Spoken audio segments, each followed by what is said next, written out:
Hello everyone, আসসালামু আলাইকুম। আমি আজকে ভীষণ মজার একটি পিঠা বানাবো। যেমন দেখতে সুন্দর তেমন খেতেও মজা। আমি আজকে ডিম সুন্দরী পিঠা বানাবো। ডিম সুন্দরী পিঠা বানানোর জন্য একটি মিক্সিং বোলের মধ্যে আমি ডিম ভেঙে নেব। ডিমের মধ্যে আমি সামান্য একটু লবণ দিব। আর দিয়ে দিব ২.৫ চামচ চিনি। এখন আমি ডিমের সাথে চিনি গলিয়ে নিব। নিয়ে এখন আমি দিয়ে দিব ১/২ কাপ চাউলের গুঁড়া আর দিয়ে দিব ১/২ কাপ ময়দা। একটা ডিম তার জন্য আমি অল্প করে চাউলের গুঁড়া আর অল্প করে ময়দা দিলাম। লাগলে পরে দিব। ডিমের সাথে ময়দা আর চাউলের গুঁড়া আমি মিশিয়ে নিয়েছি। ময়দার মধ্যে এখন আমি গাভীর দুধ দিয়ে দিব। দুধ আমি আগে জাল করে ঘন করে নিয়েছি। অবশ্যই কিন্তু আগে জাল করে ঘন করে নিতে হবে। না হলে হালকা কুসুম করে গরম করে তারপরে দিবেন।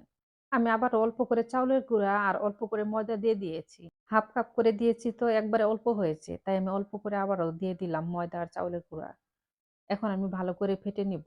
অবশ্যই কিন্তু ময়দাটা আর চাউলের গুঁড়াটা ভালোভাবে ফেটে নিবেন। তাহলে দেখবেন এই ডিম সুন্দরী পিঠা অনেক সুন্দর হবে। এখন আমি ঢাকনাটা ডেকে ৫ মিনিটের জন্য রেখে দিব। এখন আমি এর মধ্যে একটা ডিম ভেজে নেব। ডিম ভাজার জন্য এখন আমি একটা বলের মধ্যে ডিম ভেঙে নেব। ডিমের মধ্যে দিয়ে দিব সামান্য একটু লবণ। ১ চিমটি কিন্তু লবণ দিতে হবে, বেশি দেওয়া যাবে না।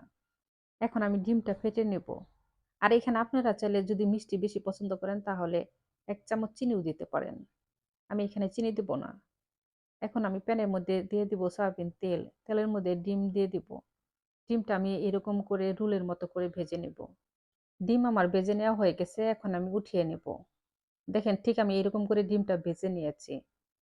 এখন এই ডিম ভাজাটা এই ব্যাটারের মধ্যে ডুবিয়ে তারপরে আমি তেলের মধ্যে দিয়ে দিব। এই ডিম সুন্দরী ব্যাটারটা দেখেন আমি ঠিক এরকম কিন্তু ঘন করে নিয়েছি। আপনারা চাইলে আরেকটু পাতলাও করতে পারেন।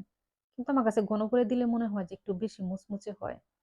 দেখেন ১ম বার আমি ঠিক এরকম করে ভেজে নিয়েছি। এখন আমি আবার উঠিয়ে নেব। উঠিয়ে এই ময়দার ব্যাটারের সাথে মিশিয়ে আবার তেলের মধ্যে দিব। তেলে থেকে উঠিয়ে আবার এই ময়দার ব্যাটারের সাথে মিশিয়ে নেব। এরকম করে পুরা ব্যাটারটা শেষ না হওয়া পর্যন্ত আমি উল্টিয়ে পাল্টে ভেজে নেব।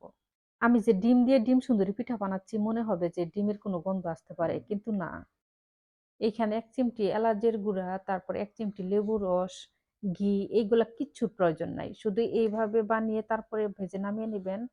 তারপরে খেয়ে বুঝতে পারবেন যে এই ডিম সুন্দরী পিঠাটা খেতে কত মজা হয়। আমার এই ডিম সুন্দরী পিঠা যদি আপনাদের ভালো লাগে তাহলে অবশ্যই আমার ভিডিওতে একটা লাইক, কমেন্ট আর শেয়ার দিয়ে দিবেন। আমি চুলার জাল মাঝারে আঁচে রেখে এই ডিম সুন্দরী পিঠা ভেজে নেব। চুলার জাল বাড়িয়ে দিয়ে কিন্তু ভাজা যাবে না। তাহলে দেখা গেছে মধ্যে হবে না আর উপর দিয়ে কালার চলে আসবে। দেখেন আমার পুরাপুরি ডিম সুন্দরী পিঠাটা হয়ে গেছে। এখন আমি উঠিয়ে নেব। দেখেন কত সুন্দর একটা কালার আসছে। এখন আমি এই ডিম সুন্দরী পিঠা একটা প্লেটের মধ্যে রাখবো। এখন আমি একটা ছুরি দিয়ে পিস পিস করে কেটে নিব। এই পিঠাটা অনেক মুচমুচে হয়েছে। দেখেন ভেতরটাও কত সুন্দর হয়েছে।